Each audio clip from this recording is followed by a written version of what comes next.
प्रत्येक प्रॉब्लेममध्ये प्रॉफिट होत नाही, प्रत्येक प्रॉब्लेममध्ये लॉस सुद्धा होत नाही. कधी प्रॉफिट होतो कधी लॉस होतो, पण आयुष्याचं बॅलन्स शीट कॅरी झाल्याशिवाय थांबत नाही.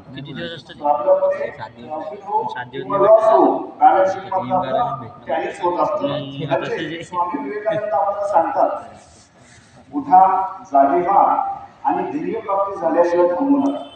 विद्यार्थी मित्रांनो, हे एवढे मोठे आपल्याला स्वामी विवेकानंदांनी आदर्शवाद घालून दिलेले आहे. त्यांच्या रस्त्याने जर तुम्ही गेला तर निश्चित आपल्या जीवनाचं तुम्ही यशस्वी फळ काढणार. पुढे जाऊन मी तुम्हाला सांगतो, तुम्ही निश्चित उद्याच्या भविष्य भारताचे आहात. कोणी डॉक्टर होईल, कोणी इंजिनियर होईल, कोणी ऍडव्होकेट म्हणजे वकील होईल, आमचे कॉमर्स शिकले उद्योजक होतील, सीए होतील, सीएस होतील, बँकिंग अधिकारी होतील. पण यासोबत तुम्ही उत्तम माणूस होणं सुद्धा तितकंच गरजेचं आहे. या खेडे परिवारामधून तुम्हाला जात असताना तुम्ही दोन गोष्टी अजून घेऊन जायच्या आहेत. एक म्हणजे माणुसकी आणि दुसरी गोष्ट म्हणजे प्रामाणिकपणा. या दोन मूल्य सुद्धा तुम्ही जोपासली पाहिजे. जीवनामध्ये निश्चित यशस्वी व्हा, पण यशस्वी होत असताना या मूल्यांची सुद्धा तुम्ही